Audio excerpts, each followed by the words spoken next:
Alhamdulillahilladzi arsalahu bil huda wa dinil haqq liyudhhirahu 'alad dini kullih wa kafa billahi shahida. Ashhadu an la ilaha illallah wahdahu la syarikalah wa ashhadu anna Muhammadan 'abduhu wa rasuluh la nabiyya ba'da, amma ba'du. Pertama-tama kita bersyukur kehadirat Allah Subhanahu wa Ta'ala, beserta menyampaikan salawat dan salam atas junjungan kita Nabi Muhammad sallallahu alaihi wasallam. Dengan rahmat Allah beserta nikmatnya hingga pada saat malam hari yang berbahagia ini kita kembali dipertemukan Allah untuk meningkatkan ilmu dan iman kita kepada Allah Subhanahu wa Ta'ala.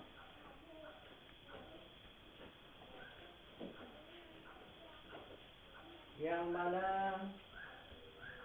Allah Subhanahu wa Ta'ala memberikan petunjuk kepada sekalian hamba-Nya.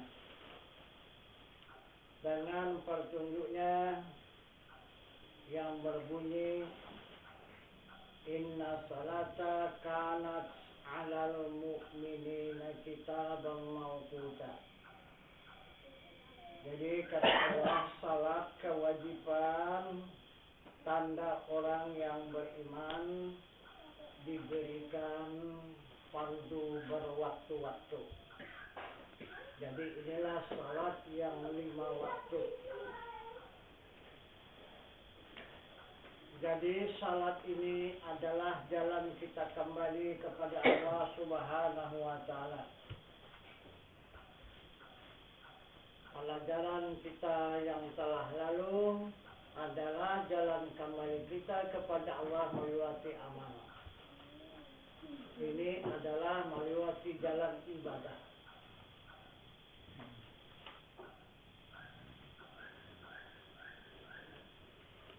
Bagaimana jalannya kita kembali kepada Allah melewati ibadah?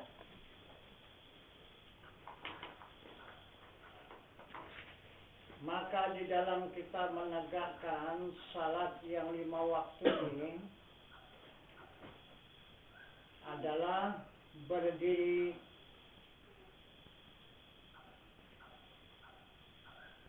dengan Allahu Akbar,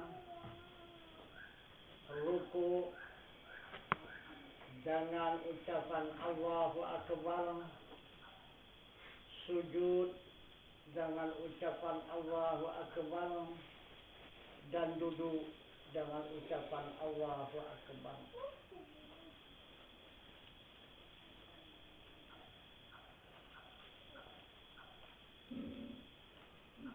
Siapakah yang mengatakan berdiri, rukuk, sujud, dan duduk itu dia mengatakan Allahu Akbar.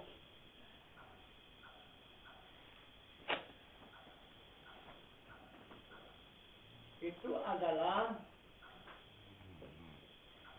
pekerjaan Allah. Berdiri dia menunjukkan zatnya, ruku dia menunjukkan sifatnya, sujud menunjukkan af'alnya, dan duduk menunjukkan perbuatannya.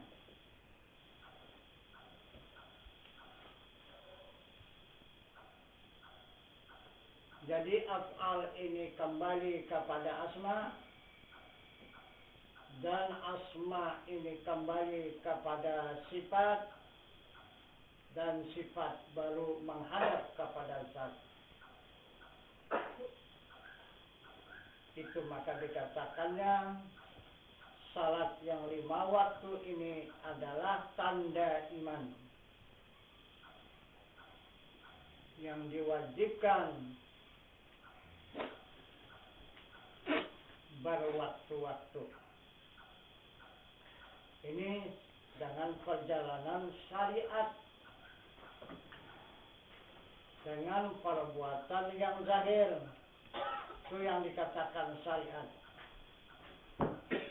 Yang dimaksud dengan syarat syariat. Jadi kenyataannya yang melakukan itu adalah tubuh.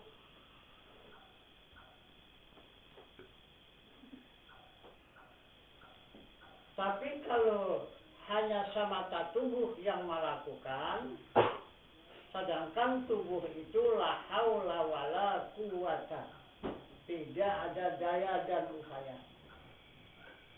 La tahrakun zarratin illa biiznillah. Tidak ada yang bergerak walau sebesar ziarah kecuali izin Allah. Itu kalau secara syariat saja. Maka syariat itu Nabi tidak memisahkan dengan hakikat. Apabila bersyariat saja, hampa, tidak ada dapat apapun yang dilakukan. Dan apabila hakikat samata, juga tidak dapat dinyatakan. Jadi batal. Apa maksud syariat dan hakikat? Nabi mengatakan di dalam sabdanya, wasyari'atu bila hakikati adilatu wal hakikati bila syari'ati batilah. Bersyariat tanpa hakikat hampa, berhakikat tanpa syariat batal.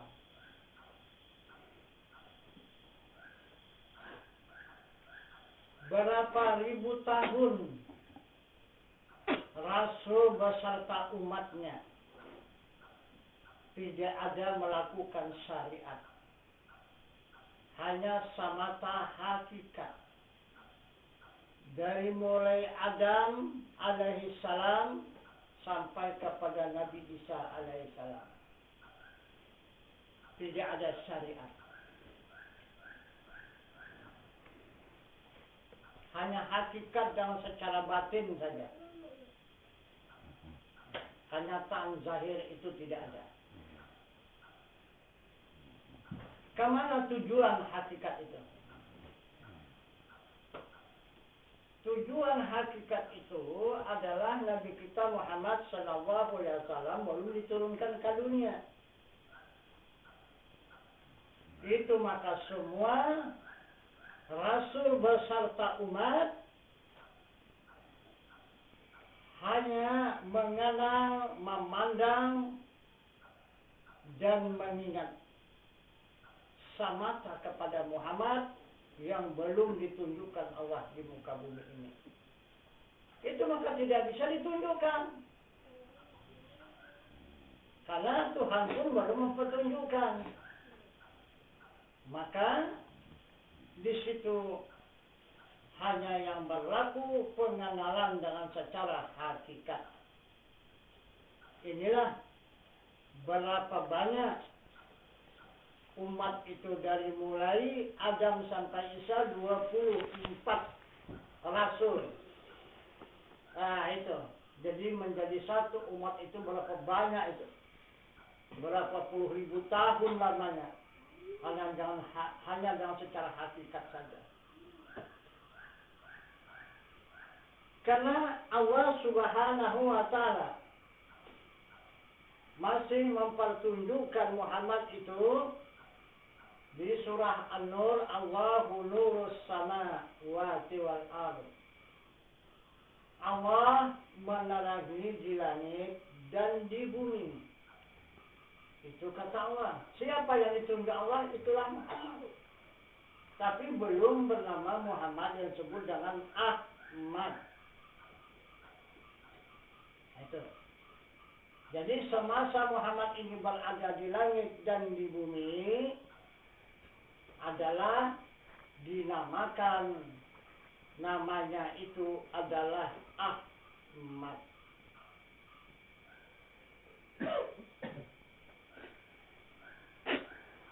Kemudian sampailah maka Rasul ke-25. Maka turunlah Muhammad ini. Dinyatakanlah Muhammad ini di muka bumi ini. Yang beberapa puluh ribu tahun yang dikenal oleh Muhammad hanya dengan hakikat. Hanya dengan batin. Tapi pada saat 12 Rabiul Awal, maka dengan nyata hamba Allah menyaksikan keberadaan Muhammad yang dihakikatkan itu nyata menjadi syariat.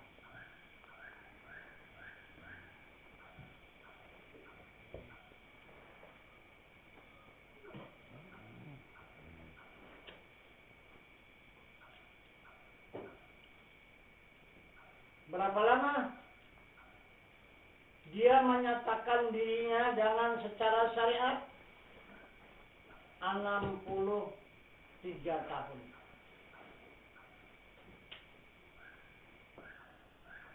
Dia menyatakan dengan secara syariat, dengan nyata. Itu pun al-a'radul basyariah. Berperangai mereka itu Rasul sebagai perangai manusia, tapi bukan manusia. Seperti sakit, makan, minum, tidur, lapar, lelah, dahaga, berbangsa, bersuku, berketurunan, hanya harus. Karena dia memberikan suri tauladan kepada hamba-hamba Allah yang mempunyai tubuh yang kasar. Jadi dia menyerupa seperti tubuh yang kasar. Tapi walaupun dia menyerupa, tapi tidak sama. Dia hanya harus. Jadi sekalian hamba Allah yang ada itu wajib. Berperangai sebagai perangai manusia, wajib. Kalau Rasul hanya harus. Boleh jadi, boleh tidak. Karena dia masih tetap menunjukkan dirinya adalah nur. Itu maka dia tidak berbayang karena sinar matahari dan sinar lampu. Bahkan di waktu malam dia yang menerangi.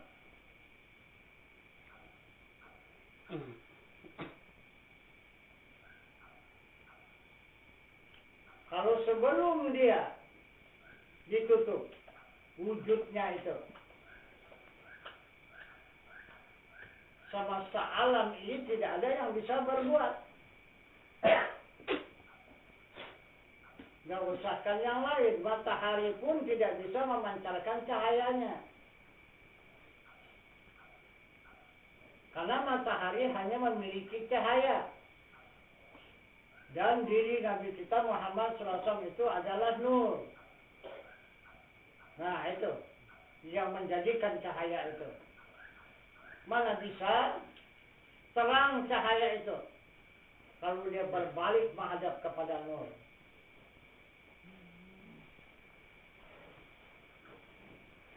Kemudian sesudah 63 tahun dia menjadi orang syariat, walaupun dia harus, tetapi sudah nyata dengan mata kepala. Kemudian dia dikembalikan oleh Allah kepada asalnya kembali. Jadi kembalinya di mana? Maka ditunjukkan oleh Allah. Tidak lagi dikatakannya menerangi di langit dan di bumi, tetapi Allah mempertunjukkan, memperkenalkan keberadaan Nabi kita Muhammad sallallahu alaihi wasallam, wa ma arsalnaka illa rahmatan lil alamin. Tidak aku utus engkau wahai Muhammad hanya menjadi rahmat semesta alam. Nah, jadi Muhammad ini sebelum lahir itu adalah Ahmad. Sesudah lahir ke dunia ini maka dia bernama Muhammad. sesudah dia dewasa dikatakan Al-Amin, dan sesudah dia menjadi pemimpin dikatakan Mahmud, yaitu terpuji. Sekarang ini adalah menjadi rahmat semesta alam. Inilah keberadaan Nabi kita Muhammad SAW. Asalnya dia dari alam hakikat, maka menyatakan dirinya menjadi alam syariat, dan kembali dia menjadi orang hakikat. Nah, itu maka tidak dapat dipisahkan antara syariat dengan hakikat, karena sudah dia menjadi syariat, kembali ke hakikat. Nah, jadi tidak bisa dipisahkan antara syariat dengan hakikat, antara zahirnya dengan batinnya. Nah, jadi zahirnya itu syariat dan batinnya sekarang ini adalah hakikat. Jadi adalah keberadaan Nabi kita Muhammad SAW pada sekarang ini adalah menjadi batin seluruh semesta alam. Nah, itu. Jadi orang yang tidak mempunyai ilmu hakikat itu orang yang tidak ada hubungan dengan Muhammad Rasulullah. Itu orang yang putus hubungan dengan Muhammad Rasulullah dan dengan diri Allah Subhanahu wa Ta'ala. Itu orang yang tidak berhakikat. Itu putus hubungan. Cuma hanya pengakuan lidah. Dia mengaku ada Allah, ada Muhammad, tapi batinnya dia tidak mengakui adanya Allah dan adanya Muhammad.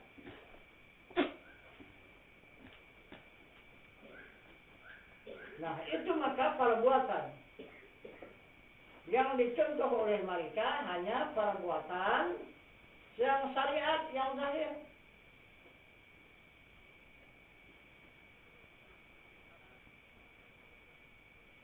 Jadi hakikat mereka tidak mau mengakui.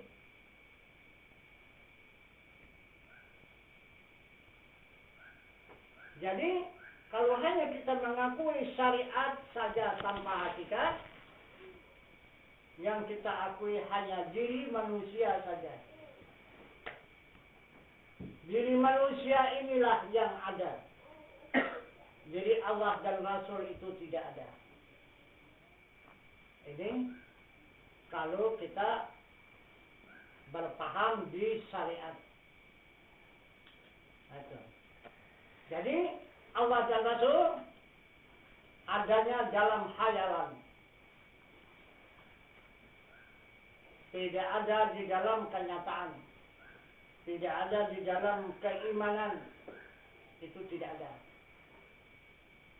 Nah, inilah yang dipetunjukkan oleh Allah Subhanahu wa Ta'ala kepada sekalian umat Muhammad sallallahu alaihi wasallam, tidak meninggalkan dan tidak memisahkan antara syariat dengan hakikat.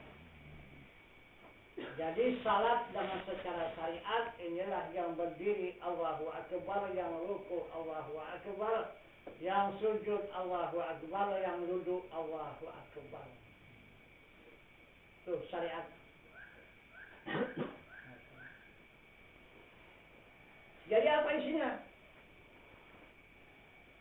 Yang berdiri Allahu Akbar itu isinya apa? Yang ruku itu mengata Allahu Akbar isinya apa? Dan yang sujud itu mengata Allahu Akbar isinya apa? Dan yang duduk itu mengata Allahu Akbar isinya itu apa?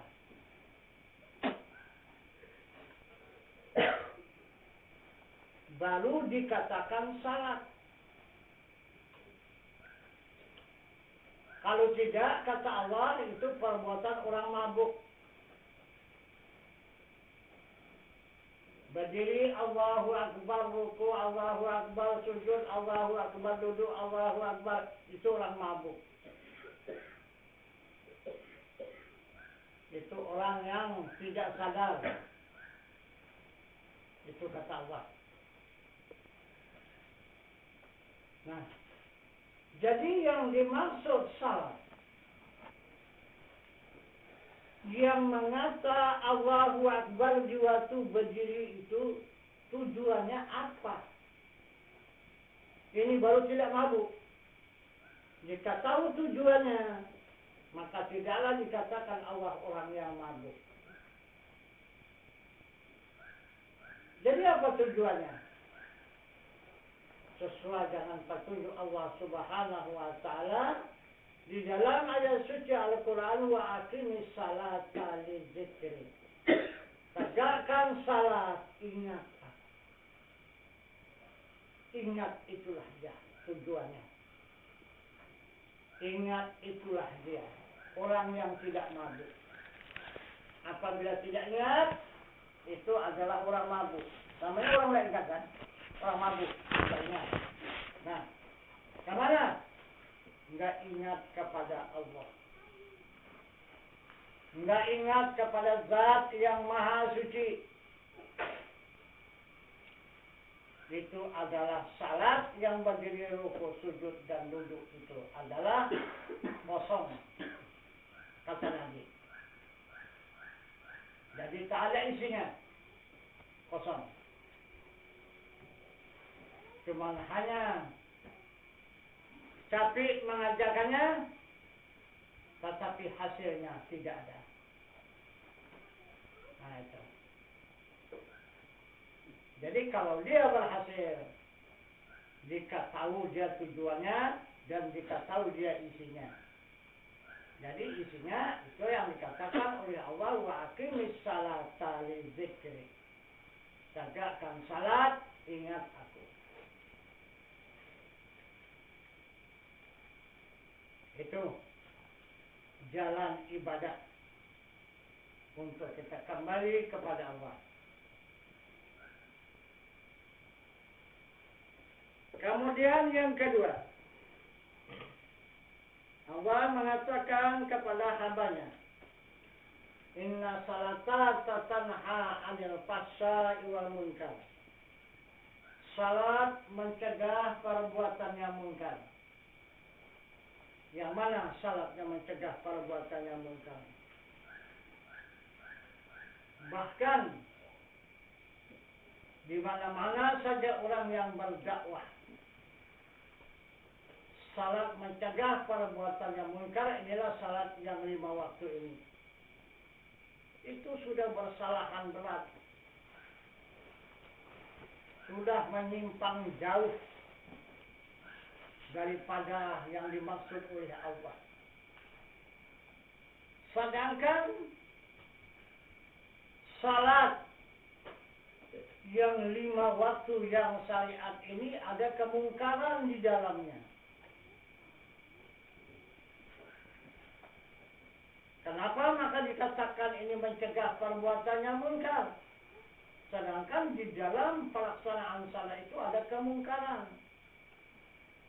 Seperti yang dikatakan oleh Allah, fawailul lil musallin alladzina hum an salatihim sahun.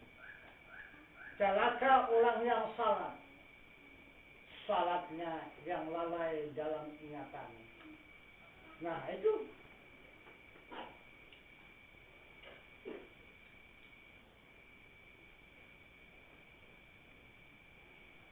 yang dilarang oleh Allah.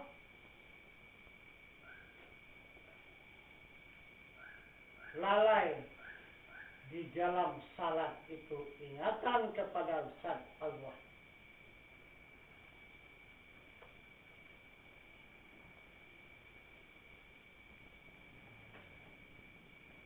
Karena Allah memanggil untuk menghadap. Kalau lalai daripada ingatan itu bukan menghadap. Itu meninggalkan namanya. Jadi menghinakan kepada yang maha mulia dan yang maha kuasa Dan yang maha pengasih dan yang maha penyayang itu yang dihinakan. Bahkan ditinggalkan. Sedangkan kalau kita menghadap kepada Allah, yang dimaksud dengan panggilannya itu adalah di alam ma'rifat. Jadi ke alam ma'rifatlah kita menghadap. Tapi ini lari kita meninggalkan alam ma'rifat. Maka kita menghadap kepada alam syariat. Berapa alam itu kita tinggalkan diri Allah itu? Apa tak ibaratnya? Nah, apa tak terjadi kemungkaran? Jadi yang dimaksud Allah mencegah perbuatan yang munkar ini bukan itu salahnya.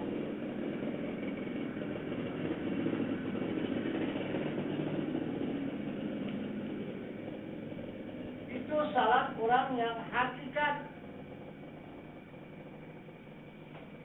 Yang mana salat orang yang hakikat? Salat orang yang hakikat sesuai dengan petunjuk Allah, fa'aina ma tuwallu fasamma wajhullah. Barang kemana hadap kamu, di sana wajah Allah.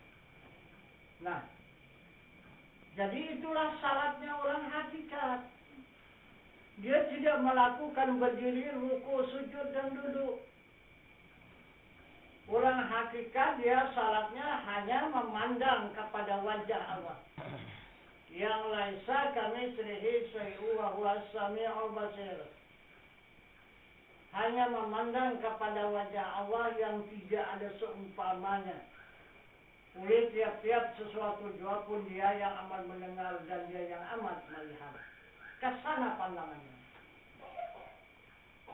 Jadi barang di mana saja dia berada, baik dia keadaan duduk, baik dia keadaan berdiri, baik dia keadaan berjalan, baik dia dalam keadaan berkata, baik dalam keadaan diam,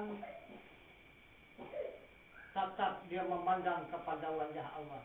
Tetap dia melakukan salat. Tidak batal dibawanya berjalan salatnya itu. Tidak batal dibawanya makan dan minum salatnya itu. Dan tidak batal dibawanya bekerja kemana saja salatnya itu. Ini yang dimaksud oleh Allah, inna salata tanha 'anil fahsya'i wal munkar. Salat mencegah perbuatan yang munkar. Nah, jadi sudah sampai kita kepada wajah Allah. Dari af'al Allah, sekarang sudah menghadap kepada wajah Allah.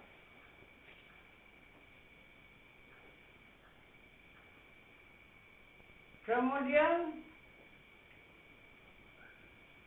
baru yang ketiga, yang dimaksud oleh Allah Subhanahu wa Ta'ala, yang diwajibkan atas hambanya melakukan salat 50 waktu sehari semalam, yang dikatakannya di dalam ayat suci Al-Quran yang berbunyi salatan daimun, salat yang tidak berkeputusan.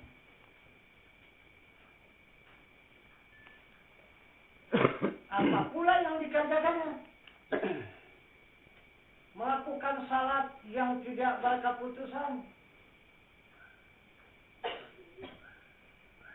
Juga dia tidak berdiri, tidak ruku, dan tidak sujud, dan tidak duduk, dan tidak memandang wajah Allah. Kemana? Dia senantiasa menghadap kepada zat Allah Subhanahu wa Ta'ala yang Maha Suci.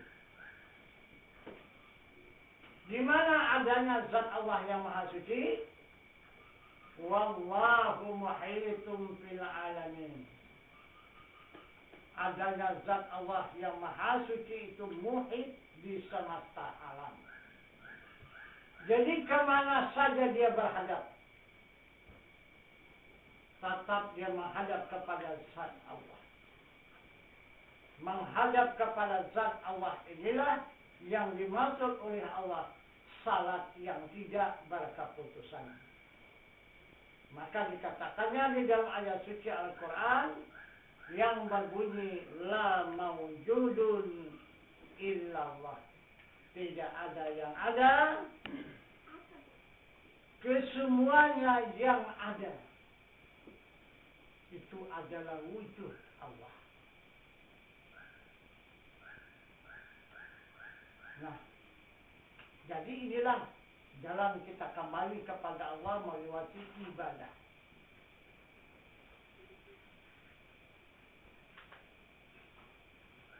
Dari af'al masuk dia langsung kepada wajah atau kepada sifat. Sesudah sampai ke sifat, otomatis dia akan menghadap kepada zat. Inilah perjalanan kita kembali kepada Allah melewati ibadah.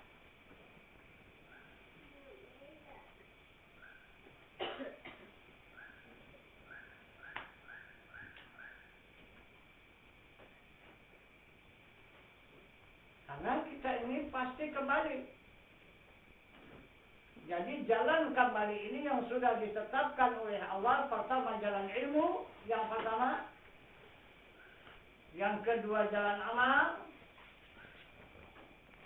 Dan yang ketiga ini dengan jalan ibadah. Jadi 3 jalan untuk kita kembali kepada Allah. Maka tidak ada yang disangsikan, yang diragukan untuk kembali kepada Allah. Karena 3 jalan ini tidak ada yang tidak sampai. Semuanya yang 3 jalan ini sampai kepada zat Allah. Sampai mendapatkan keridaan Allah. Jadi apabila sampai kepada zatnya, maka berjumpalah dengan keridaan. Jadi apabila tidak sampai kepada zatnya, maka tidaklah berjumpa dengan keridaan. Nah, jadi itu maka zat Allah itu adalah rahasia semesta alam. Kemudian zat Allah yang rahasia itu ditutupi dan dilindungi oleh sifatnya yang suci.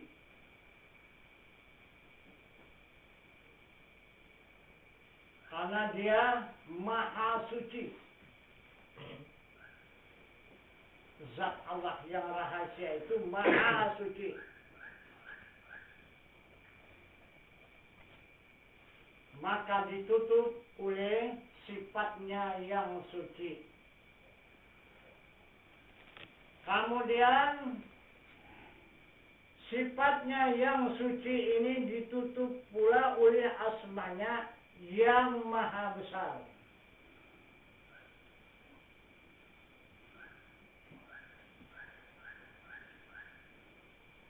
Kemudian asmanya yang maha besar ini ditutup pula oleh af'alnya yang maha kaya, yang disebut kamalat. Jadi di dalam kekayaan Allah ini yang ada di 7 lapis langit dan di 7 lapis bumi adalah asmanya yang maha besar. Dan di dalam asmanya yang maha besar adalah sifatnya yang suci. Dan di dalam sifatnya yang suci, maka Itulah yang dimaksud dengan zatnya yang maha suci. Yang maha suci itu rahasia. Nah, jadi itulah martabat diri Allah Subhanahu wa Ta'ala. Maka dia bernama Allah. Alif lam lam ha. Allah. Alif menunjukkan zatnya. Lam pertama menunjukkan sifatnya. Lam yang kedua menunjukkan asmanya. Dan ha itu menunjukkan af'alnya. Itulah Allah. Jadi yang dimaksud Allah itu adalah himpunan semesta alam. Itu Allah. Itu maka Asmaul Husna. Itulah Allah. Nah, jadi zat yang maha suci ini yang ada menjadi rahasia semesta alam oleh Nabi Musa alaihi salam, ditunjukkannya di muka bumi ini atas permintaan Nabi Musa. Zat Allah itu mengabulkan permintaan Nabi Musa. Kenapa Nabi Musa maka meminta zat Allah itu supaya dinyatakan di muka bumi ini? Sedangkan zat Allah dengan bumi ini, dia adalah sangat kotor, sangat jijik. Dia dengan bumi ini. Kenapa maka diminta oleh Musa? Mau dia menunjukkan dirinya di tempat kotoran ini. Karena dia maha. Itu. Maha pemberi. Maha pengasih. Dan maha penyayang. Maka dikabulkannya. Jadi apa alasan Nabi Musa meminta zat Allah supaya menunjukkan dirinya di muka bumi ini? Karena sekalian hamba Allah yang ada di muka bumi ini tidak percaya lagi kepada Rasul. Tidak percaya lagi kepada Musa. Karena semua umat itu menuntut kepada Musa, jika benar kau utusan Allah, ya Musa, coba tunjukkan Tuhanmu itu mana, supaya kami tahu. Kami tidak percaya atas petunjukmu. Langsung kami pertemukan dengan Tuhanmu itu supaya kami beriman kepada Tuhan. Maka dari itulah Nabi Musa tidak ada henti-hentinya bermohon kepada zat Allah untuk menunjukkan dirinya ke muka bumi ini. Sehingga turun Raja Malaikat supaya menghentikan permintaan Nabi Musa. Itulah Malaikat Mukarrabin namanya. Apa kata Malaikat Mukarrabin? Wahai Musa, hentikan permintaanmu itu kepada diri Tuhanmu. Coba kamu lihat, aku ini adalah Raja Malaikat.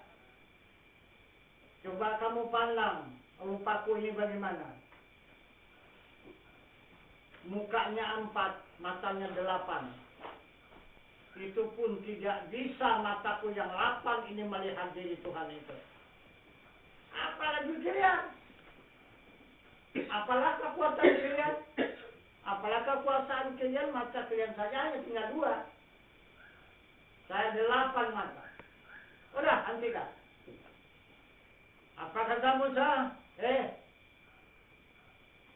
Raja Malaikat, tugasmu apa? yang memimpin malaikat. Lah, laksanakan tugasmu. Jangan kamu campur tangan sini. Ini hakku, ini tugasku. Pulang. Tak bisa apa-apa Raja Malaikat. Nah, akhirnya Tuhan mempertunjukkan dirinya dalam 1 detik saja. Stop. Hadis semua jadi abu. Jadi alam semua gulung-gulung itu.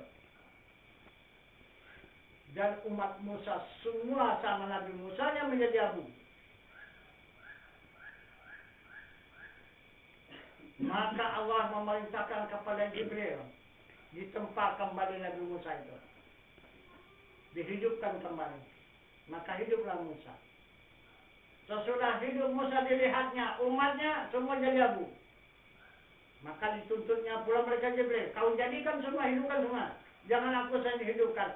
Semua umatku itu hidupkan. Tak ada artinya kau menghidupkan aku. Kalau mereka tidak percaya kepada Tuhan, hidupkan mereka kembali supaya mereka percaya kepada Tuhan. Udah tahu ya bukti adanya Tuhan. Maka semua dihidupkan kembali oleh malaikat Jibril. Sudah sadar mereka. Apa katanya? Musa tidak bisa diikut. Macam mana kan ikut Musa? Tuhan hati. Ini bukti.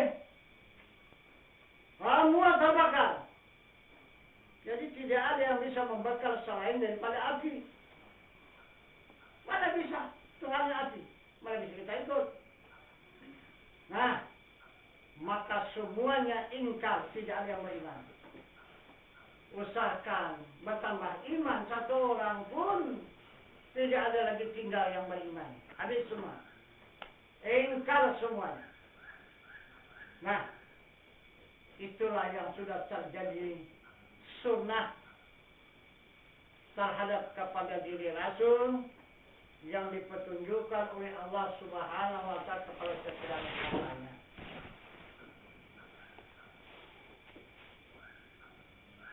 Maka umat Musa itu adalah ulama-ulama sihir. Itulah bekas pasukan Raja Fir'aun untuk menghadapi musuh-musuh yang mengancam Fir'aun. Itulah dia, ulama-ulama sihir yang diselamatkan oleh Nabi Musa itu. Tapi tidak bisa diselamatkan oleh Musa. Sudah diselamatkannya daripada penjara tahanan Raja Fir'aun, diseberangkannya melewati lautan sampai ke seberang, diberikannya makanan dan minuman karena sudah kelaparan. Di mana mendapat makanan dan minuman adalah di batu. Nah, itu maka dikatakan oleh Allah dalam Al-Quran, "Fanfajarat min husnata asrata aina kullu unasim masrabahum waskuru min zikrillah." Nah, itu. Jadi disebat oleh Musa dengan tongkatnya batu yang besar itu, maka memancar 8 mata air. Jadi kata Nabi Musa, minumlah dan makanlah kalian sepuasnya, itu rezeki dari Allah. Itu kata Musa. Selamat daripada kehausan dan kelaparan sampai menyeberang lautan. Nah, juga tetap tidak beriman. Begitulah degilnya umat. Coba kurang apa Rasul untuk menyelamatkan tapi tidak mau diselamatkan. Akhirnya itulah dia permintaannya, meminta Tuhan supaya diwujudkan di muka bumi ini. Maka terjadilah kehancuran. Nah, jadi kemudian maka Nabi Musa pun mengembalikan tugasnya kepada Allah Subhanahu wa Ta'ala karena dia tidak mampu menjalankan tugas kerasulan itu. Karena tidak ada orang mempercayai dia lagi. Jadi pada saat sekarang ini timbul kembali. Sekarang ini banyak kita mungkin yang belum sadar. Bahasa kita ini sudah masuk di zaman Nabi Musa kembali. Nah itu. Kita berada sekarang ini di zaman Nabi Musa. Nah itu. Karena Nabi kita Muhammad Sallallahu Alaihi Wasallam menjamin sampai 1400 tahun. Sesudah hijrah Nabi kita Muhammad SAW dijaminnya dunia ini terkembang 1400 tahun. Sekarang sudah berjumlah 1431 tahun. Jadi 31 tahun sudah melewati batas dari Nabi kita Muhammad SAW. Nah, maka ini masuk kepada zaman Nabi Musa. Nah, itu. Zaman Nabi Musa, maka timbullah sekarang ulama-ulama sihir, dan timbullah sekarang kekuasaan yang luar biasa. Itu yang mewarisi daripada Raja Fir'aun. Akan timbul kembali. Nah, maka dari itu, diri Allah Subhanahu wa Ta'ala akan menundukkan dirinya. Zaman Nabi Musa baru hanya menghancurkan satu gunung. Itulah Bukit Tursina. Nah, tapi pada saat sekarang ini bukan lagi satu gunung. Mungkin hampir semua merata gunung nanti akan terbalik dan akan musnah. Siapa yang musnahkannya? Zat Allah Subhanahu wa Ta'ala. Yang mana zat Allah? Coba lihat. Lahar sekarang yang keluar di Marapi itu. Siapa itu? Sekarang kalau di puncaknya itu sudah sekarang mencapai 2000 derajat kepanasannya. Yang keluar ini ada yang 800, ada yang 700, ada yang 600 derajat. Sedangkan panas api kalau sudah kita bakar, air itu sudah menggelagar cuma hanya 100 derajat. Itu pun tak tahan tubuh manusia lunyot. Yang 100 derajat. Ini apakah sanggup kita menghadapi 2000 derajat itu? Dan kemudian siapa yang bisa mencegah itu? Ada? Ada dukun? Ada paranormal? Ada para kiai? Sekarang ini yang sanggup mencegah itu? Ada? Tidak ada. Ini kenapa? Selama ini maka tidak meledak. Itu gunung-gunung yang membahayakan itu adalah dikawal oleh para wali Allah. Itu maka di gunung-gunung, di gua-gua itu ada para wali Allah. Itu maka dia dilindungi oleh para wali Allah. Tidak ada mengamuk. Melihat kemurkaan hamba Allah yang ada di muka bumi ini. Ini para wali Allah sudah cabut semua. Tidak ada lagi. Nah itu. Nah. Ini. Bakal main zat itu sendiri. Karena tidak ada yang mendamaikan lagi. Tidak ada yang mendinginkan lagi.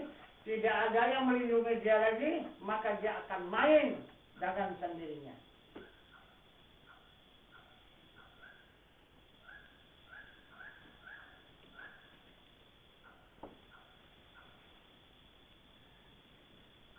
Itu tanda membuktikan sudah para wali Allah tidak ada di muka bumi ini lagi. Hanya tinggal sedikit pertahanan.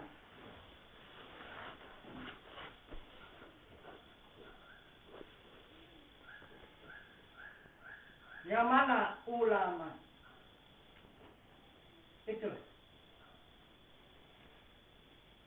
Tinggal hanya ulama.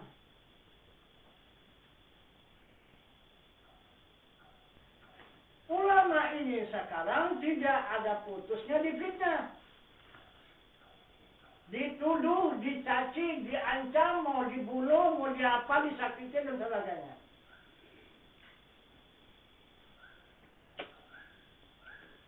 Itulah sekarang pekerjaan dan akal umat manusia pada zaman sekarang.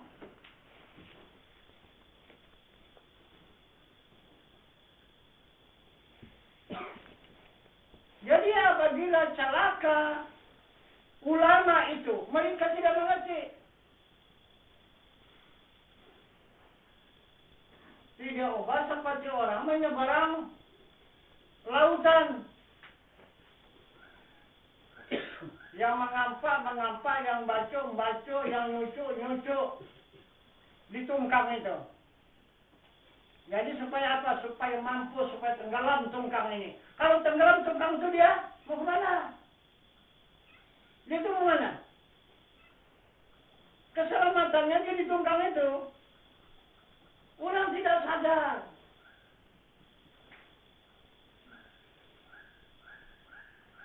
Dan ada juga yang satu iktibar lagi. Itu dalil alam, dalil jamali. Itu pohon banalu yang ada di pohon. Dia makin subur dia. Nah itu, semakin layu pohon yang di tempat dia apa itu, wah dia semakin bangga. Mati pohon tadi macam mana? Apakah dia hidup subur? Tidak, ya mati juga. Nah itu.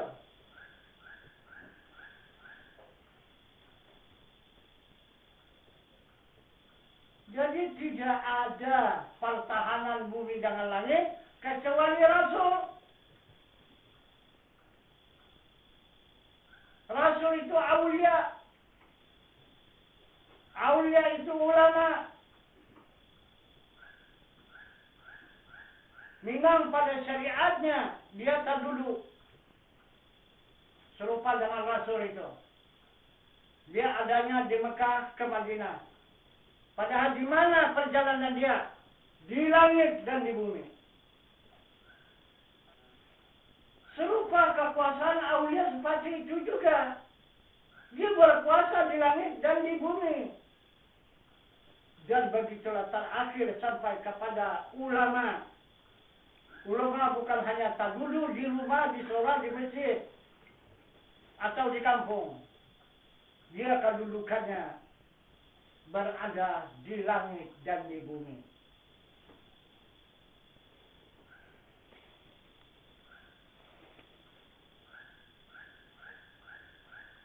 Tapi banyak yang tidak mengenal, yang tidak mengetahui. Orang langit ada di bumi. Nah, itu yang diiktibarkan, apa namanya itu? Di dalam film-film itu, apa namanya? Film terbang, ya. Nah, itu kan hayalan itu. Film terbang itu kan hayalan itu. Ini mengambil cerita ini. Nah, tapi dia tidak dapat wujudnya, maka dihayalkannya. Nah, bisa dibikinnya. Satu contoh dan film. Tapi coba nyatakan, mana tahu dia menyatakannya itu? Apa dia orangnya? Nggak ada. Cuma hanya hayalan itu. Tapi di agama punya kenyataan. Nah dikatakan di contoh film terbang, apa film terbang itu adalah orang langit berada di bumi. Siapa itu orang langit berada di bumi? Nah, itu mau dicelakakan, habislah bumi ini akan tenggelam.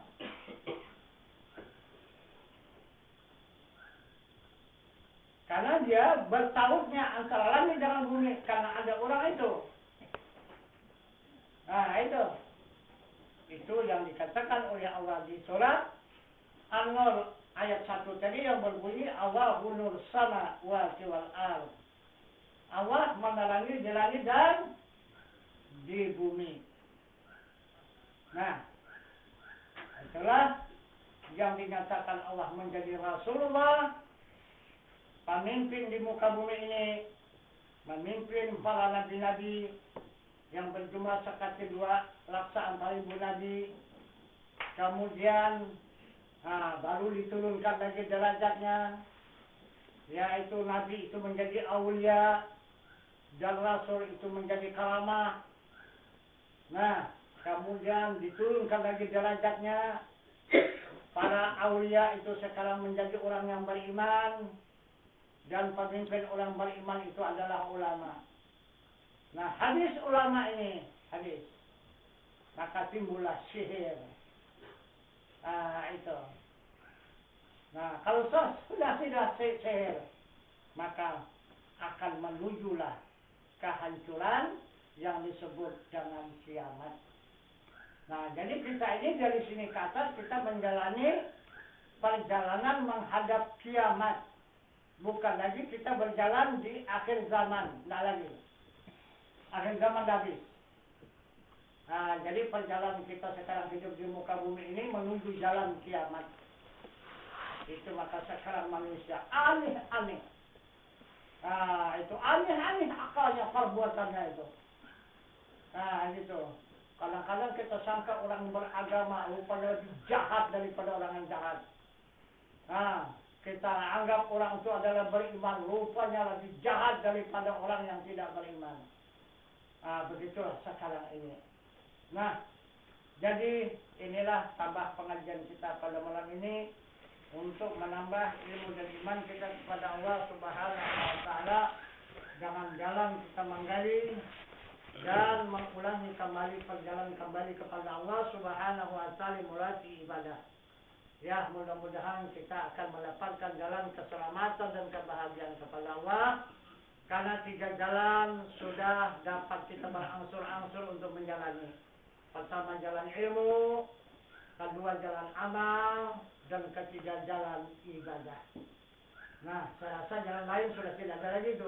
Hanya 3 itu jalan untuk kepada Allah. Nah, jadi kita lanjutkan kembali pelajaran pada malam ini untuk usuluddinnya. Jadi mukadimah kita padakan sampai di sini. Kita akhiri wabillahi taufiq wal hidayah. Assalamualaikum warahmatullahi wabarakatuh. Waalaikumsalam.